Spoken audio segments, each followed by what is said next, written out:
Once again welcome back to AJ industries. അപ്പോൾ ഇന്ന് നമ്മൾ റിവ്യൂ ചെയ്യാൻ പോകുന്നത് നമ്മുടെ TVSൻ്റെ റോണിൻ 225 ആണ്. അപ്പോൾ നമുക്ക് നേരെ ബൈക്കിൻ്റെ ഇൻട്രോയിലേക്ക് പോവാം.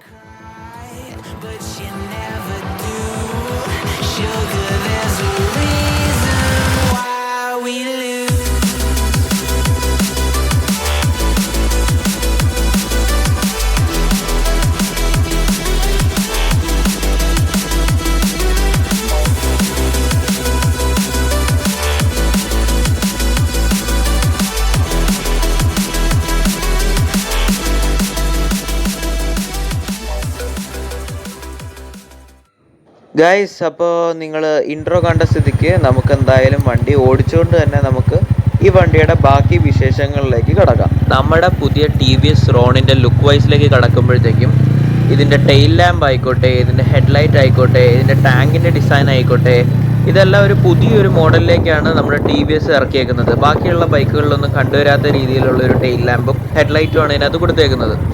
പിന്നെ വന്നിട്ട് ഇത് കംഫർട്ടബിൾ ആണോ എന്ന് വെച്ച് കഴിഞ്ഞാൽ ഈ ഒരു വണ്ടി നല്ല കംഫർട്ടബിൾ ആണ്. പക്ഷേ ഇതിൻ്റെ റെയർ സസ്പെൻഷൻ വന്നിട്ട് എനിക്ക് അത്രയ്ക്ക് അങ്ങോട്ട് സാറ്റിസ്ഫൈഡ് അല്ല. കാരണം റോഡിലെ ചെറിയ ചെറിയ കുഴികൾ കാര്യങ്ങൾ ആ ഒരു വേരിയേഷൻ നമുക്ക് അറിയാൻ പറ്റുന്നുണ്ട്. പിന്നെ വന്നിട്ട് ഇതിനകത്ത് മൊത്തത്തിൽ 6 വേരിയൻസ് ആണ് വരുന്നത്. അതായത് മാഗ്മ റെഡ്, നമ്മളിപ്പോൾ റിവ്യൂ ചെയ്യാൻ കിട്ടിയിരിക്കുന്നത് മാഗ്മ റെഡ് ആണ്.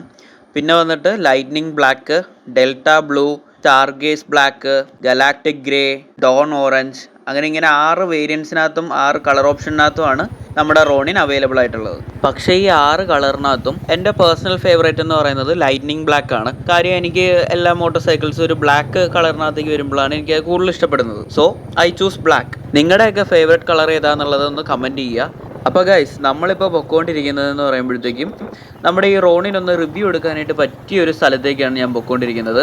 ഇനി ബാക്കി കാര്യങ്ങളെല്ലാം ഈ റോണിൻ്റെ ഫുൾ ഡീറ്റെയിൽസ്, ഇതിൻ്റെ എന്തൊക്കെയാണ് ഫീച്ചേഴ്സ് വരുന്നത്, എല്ലാ കാര്യങ്ങളും ഞാൻ അവിടെ ചെന്നിട്ട് ഇനി ബാക്കി പറഞ്ഞുതരാം.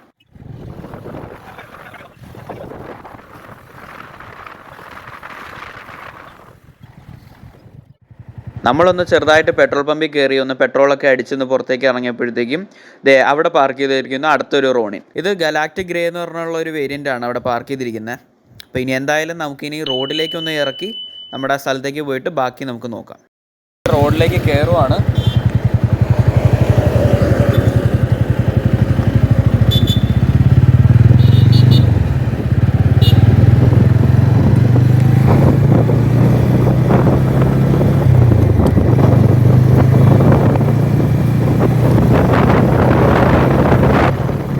റോണിൻ്റെ എഞ്ചിൻ്റെ ഭാഗത്തേക്ക് വരുമ്പോഴത്തേക്കും എഞ്ചിൻ നല്ല രീതിയിൽ റിഫൈൻഡ് ആയിട്ടുള്ളൊരു എഞ്ചിനാണ്. നമുക്ക് ഹാൻഡിൽ ബാർസിനകത്തേക്കൊന്നും വൈബ്രേഷൻസോ കാര്യങ്ങളോ ഒന്നും തന്നെ വരുന്നില്ല.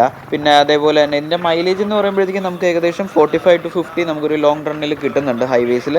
പിന്നെ ഇതിൻ്റെ മെയിൻ ഹൈലൈറ്റ് എന്ന് പറയുമ്പോഴത്തേക്കും നമ്മുടെ ഹാൻഡിൽ ബാറിനകത്ത് ഒട്ടും തന്നെ വൈബ്രേഷൻ നമുക്ക് അറിയുന്നില്ല.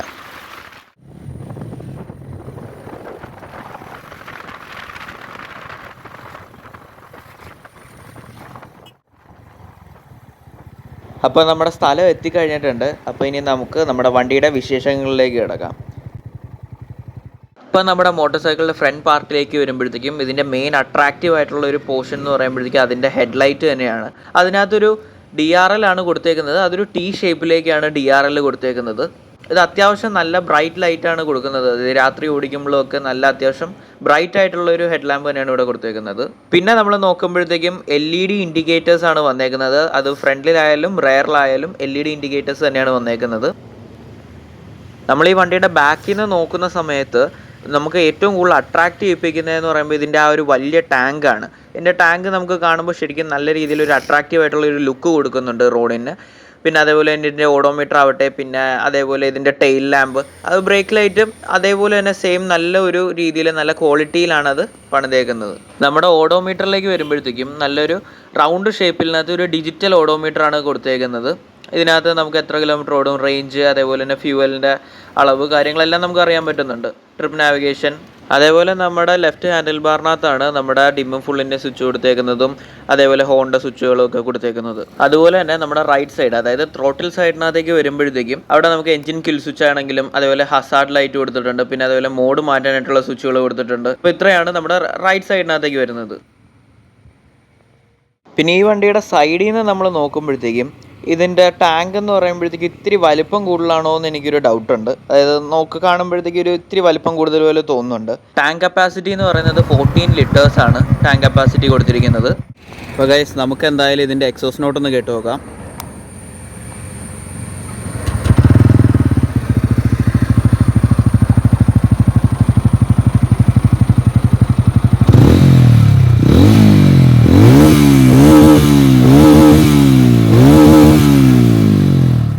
ഗൈസ്, ഈ വണ്ടിയുടെ എഞ്ചിൻ്റെ ഭാഗത്തേക്ക് വരുമ്പോഴത്തേക്കും ഈ എഞ്ചിൻ എന്ന് പറയുമ്പോഴത്തേക്കും 225.9 cc എഞ്ചിനാണ് കൊടുത്തേക്കുന്നത്.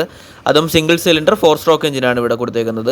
ഇതിനകത്ത് അപ്രോക്സിമേറ്റ്ലി ഒരു 42 to 45 നമുക്ക് എന്തായാലും സിറ്റിനകത്ത് മൈലേജ് കിട്ടുന്നുണ്ട്.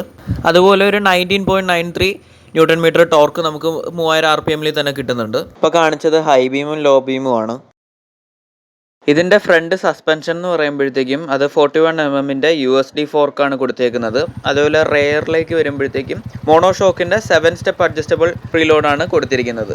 അതേപോലെ തന്നെ എൻ്റെ ഫ്രണ്ടിലും റെയറിലും വരുന്ന ബ്രേക്സ് എന്ന് പറയുന്നത് ഡിസ്ക് തന്നെയാണ്. അതും സിംഗിൾ ചാനൽ ABS ആണ് ഉള്ളൂ. പിന്നെ ഈ വണ്ടിയുടെ ഡയമെൻഷൻസിനകത്തേക്ക് വരുമ്പോഴത്തേക്കും ഇതിൻ്റെ സീറ്റ് ഹൈറ്റ് വന്നിട്ട് 795 mm ആണ്. അതേപോലെ തന്നെ ഗ്രൗണ്ട് ക്ലിയറൻസ് വന്നിട്ട് 181 mm. അതേപോലെ വീൽ ബേസ് വന്നിട്ട് 1357 mm ആണ് വന്നേക്കുന്നത്. പിന്നെ ഇതിന്റെ വെയിറ്റ് വന്നിട്ട് 159 കിലോസേ ഈ വണ്ടിക്ക് വെയ് ചെയ്യുന്നുള്ളൂ. നമുക്ക് എന്തായാലും ഇനി ബാക്കി ഡീറ്റെയിൽസ് വണ്ടി ഓടിച്ചുകൊണ്ട് പറയാം. ഇതിന്റെ ബ്രേക്സിന്റെ കാര്യം പറയുമ്പോഴത്തേക്കും ഫ്രണ്ട് ബ്രേക്ക് വന്നിട്ട് 300 mm അതേപോലെ തന്നെ റെയർ ബ്രേക്ക് വന്നിട്ട് 240 mm ആണ് വരുന്നത്. പിന്നെ ഇതിന്റെ ബ്രേക്സിന്റെ കാര്യത്തിനകത്ത് എനിക്ക് നല്ല രീതിയിൽ സാറ്റിസ്ഫാക്ഷൻ കിട്ടിയിട്ടുണ്ട്. കാര്യം നമുക്ക് അത്യാവശ്യം ഒരു സഡൻ ബ്രേക്ക് ഒക്കെ ചെയ്യണമെങ്കിൽ നമുക്ക് ഈസി ആയിട്ട് ഹാൻഡിൽ ചെയ്യാൻ പറ്റുന്നതാണ്. പിന്നെ അതേപോലെ തന്നെ എൻ്റെ പെർഫോമൻസ് വെച്ചിട്ട് നമുക്കൊരു 0 to 100 ഒരു 14 സെക്കൻഡ്സ് അല്ലെങ്കിൽ ഒരു 15 സെക്കൻഡ്സിനകത്തൊക്കെ നല്ല സുഖമായിട്ട് കിട്ടുന്നുണ്ട്. പിന്നെ ഈ വണ്ടിയുടെ ടോപ്പ് സ്പീഡ് വന്നിട്ട് 120 km ആണ്. അതേപോലെ തന്നെ 5 സ്പീഡ് മാനുവൽ ട്രാൻസ്മിഷനാണ് ഈ വണ്ടിയിൽ കൊടുത്തിരിക്കുന്നത്. ഓൾസോ ഇതിൽ സ്ലിപ്പർ ക്ലച്ചും അതേപോലെ തന്നെ ട്യൂബ്ലെസ് ആയിട്ടുള്ള ടയേഴ്സും പിന്നെ അതേപോലെ തന്നെ ബ്ലൂടൂത്ത് കണക്ടിവിറ്റിയൊക്കെ നമ്മുടെ ഈ വണ്ടിയിൽ കൊടുത്തിട്ടുണ്ട്. ബാക്കിയുള്ള ബൈക്കുകൾ വെച്ച് കമ്പയർ ചെയ്യുമ്പോഴത്തേക്കും ഇതിൻ്റെ സസ്പെൻഷൻ അത്രയ്ക്ക് സ്മൂത്ത് അല്ല. ഇപ്പോൾ ഹണ്ടറിനെ വെച്ച് കമ്പയർ ചെയ്താലും അതേപോലെ ബുള്ളറ്റിനെ വെച്ച് കമ്പയർ ചെയ്താലും ഇതിൻ്റെ സസ്പെൻഷൻ അത്രയ്ക്ക് അങ്ങ് സ്മൂത്തായിട്ട് എനിക്ക് തോന്നിയില്ല. പക്ഷേ സ്മൂത്തായിട്ടുള്ള റോഡ്സിന് നല്ലൊരു സസ്പെൻഷൻ തന്നെയാണ് കൊടുത്തിരിക്കുന്നത്. ഈ TVS അവരുടെ ഓഡോമീറ്ററുകളിനകത്തെല്ലാം കൊടുത്തിരുന്ന ഒരു നല്ലൊരു യൂസ്ഫുൾ ആയിട്ടുള്ള ഒരു ടൂളായിട്ടാണ് എനിക്ക് നമ്മുടെ സർവീസ് ഇൻഡിക്കേറ്റർ ടൂൾ എനിക്ക് തോന്നിയിരിക്കുന്നത്. കാര്യം എന്താണെന്ന് വെച്ചാൽ കറക്റ്റ് സർവീസിൻ്റെ ടൈം ആകുമ്പോൾ തന്നെ അത് ഇൻഡിക്കേഷൻസ് തരാനായിട്ട് തുടങ്ങുന്നുണ്ട്. നമ്മുടെ ഓഡോമീറ്ററിൽ തന്നെ നമുക്ക് കാണാൻ പറ്റും. സോ അതെനിക്കൊരു പ്ലസ് പോയിന്റ് ആയിട്ടാണ് TVSൻ്റെ സൈഡിൽ നിന്ന് എനിക്ക് തോന്നിയിട്ടുള്ളത്. പിന്നെ ഈ ബൈക്കിൽ വന്നിട്ട് നമുക്ക് 2 മോഡ്സാണ് ഇതിനകത്ത് ഇപ്പോൾ കൊടുത്തേക്കുന്നത്. അതായത് റെയിനും ഉണ്ട്, അർബനും ഉണ്ട്. നമ്മൾ പൊയ്ക്കൊണ്ടിരിക്കുന്നത് അർബനകത്താണ്. അപ്പോൾ നമ്മുടെ റോണിൻ്റെ വിശേഷങ്ങൾ അത്രയൊക്കെ ഉള്ളൂ. ഇതിനു മുമ്പ് ഞാനൊരു ഹിമാലയൻ 450 റിവ്യൂ ചെയ്തിട്ടുണ്ടായിരുന്നു. ആ വീഡിയോ കാണാത്തവരാണ് നിങ്ങളെങ്കിൽ ഒന്ന് പെട്ടെന്ന് വേഗം കണ്ടേക്കുക. പിന്നെ ഈ വീഡിയോ ഇഷ്ടപ്പെട്ടാൽ ലൈക്ക് ചെയ്യുക, ഷെയർ ചെയ്യുക, സബ്സ്ക്രൈബ് ചെയ്യുക. അപ്പോൾ പുതിയൊരു വീഡിയോ ആയിട്ട് വരുന്നത് വരെ ബൈ.